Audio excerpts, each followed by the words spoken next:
To understand the context of Republican voters settling on Donald Trump, let's take a look at the history of the GOP. The Grand Old Party was formed by anti-slavery forces in the 1850s.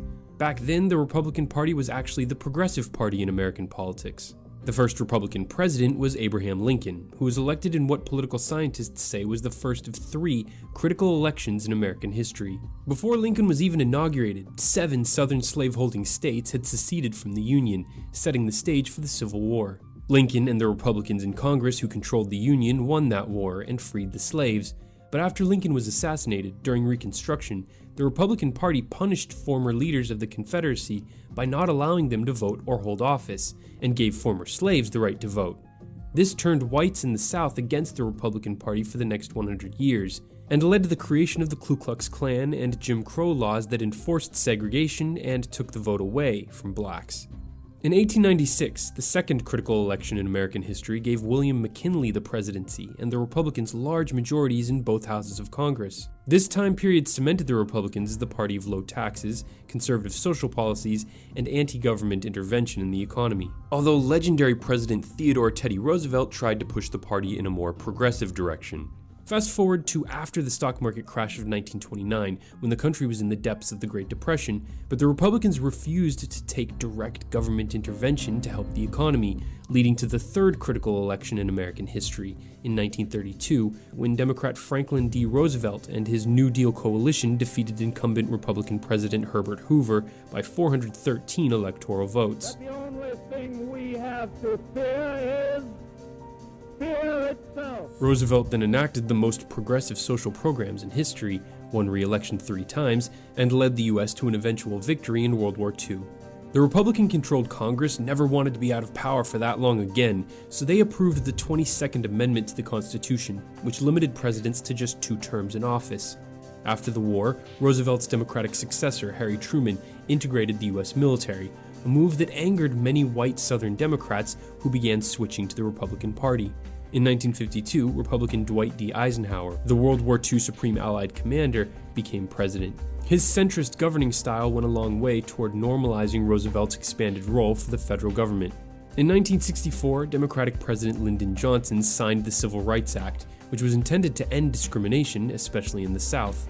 This moment, more than any other, defined the parties as we still know them today, with the Democrats coming full circle from being the party of the Confederacy 100 years earlier to ultimately embracing diversity and equal rights, whereas the Republican Party shifted significantly to the right on social issues as it happily took in the many white voters, abandoning the Democrats. This shift was on full display, as 11 southern states voted for the Republican Richard Nixon. 6 years after Nixon's presidency ended in disgrace after the Watergate scandal, the Republicans finally had a leader they could be proud of in the former actor and governor of California, Ronald Reagan. Reagan took full advantage of a bad economy and the Iran hostage crisis to defeat sitting President Jimmy Carter in a landslide, and became the father of modern conservatism with deep tax cuts and a massive buildup of the US military that helped facilitate the fall of the Soviet Union. Reagan was followed by his Republican Vice President George H.W. Bush, who helped cement many of Reagan's signature policies. Bill Clinton's Democratic presidency was dangerous for Republicans in that he was a charismatic white Southerner capable of making inroads with the Republican base. So to counter his appeal, they highlighted his infidelities, a tactic that was largely successful in tainting his presidency, despite Clinton's success in building a strong economy and securing a relatively peaceful world.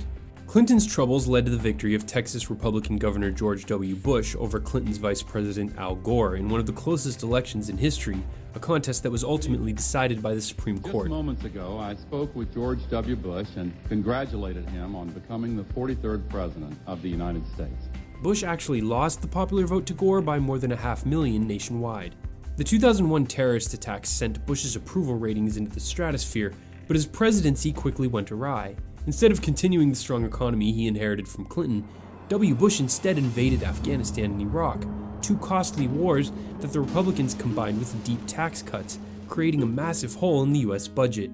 By the time Bush left office, his approval rating was below 30%, turning many Americans against the Republican Party.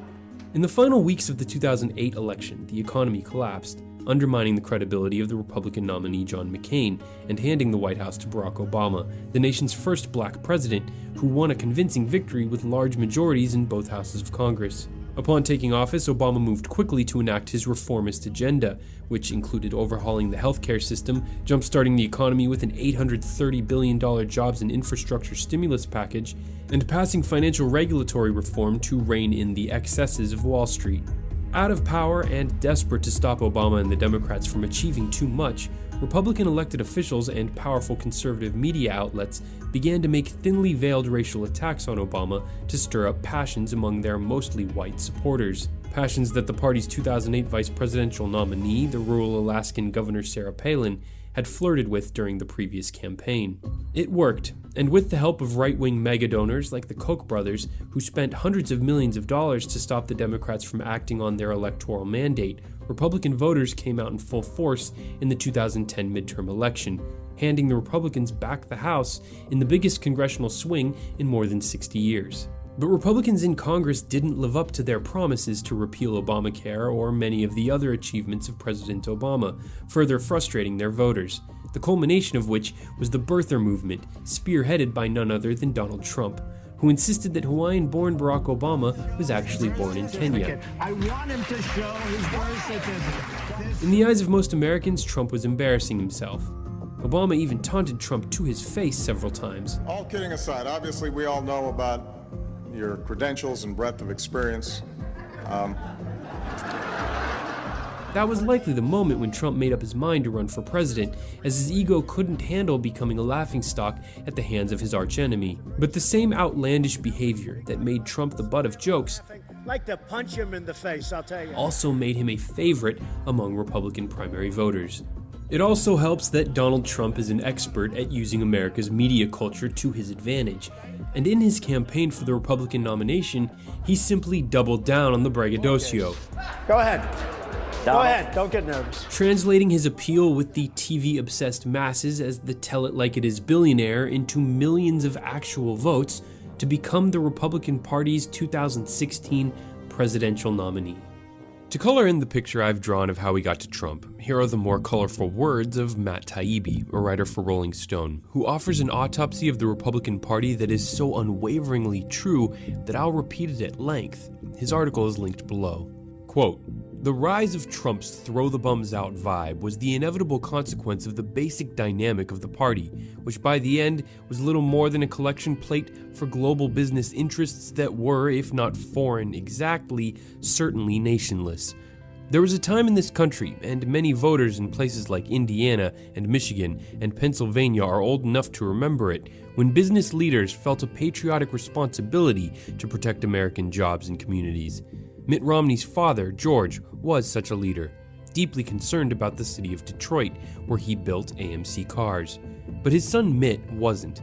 That sense of noblesse oblige disappeared somewhere during the past generation, when the newly global employer class cut regular working stiffs loose, forcing them to compete with billions of foreigners without rights or political power who would eat toxic waste for 5 cents a day. Then they hired politicians and intellectuals to sell the peasants in places like America on why this was the natural order of things. Unfortunately, the only people fit for this kind of work were mean, traitorous scum, the kind of people who in the military are always eventually bayoneted by their own troops. This is what happened to the Republicans. Thanks for watching. And a big thanks to Audible.com for sponsoring this video. If you head over to Audible.com, link in the description below, you can get a free audiobook when you sign up for a 30-day free trial membership. I'd recommend Team of Rivals about the first Republican president, Abraham Lincoln, and how he led America through the Civil War. It's one of my favorite books of all time. And normally it costs $75 on Audible, but it's yours for free for being a loyal TDC viewer. So download that through the link below. I think you'll be happy you did. Until next time, for The Daily Conversation, I'm Bryce Plank. To fight the Graybacks hand to hand. Audible. Stories that surround you.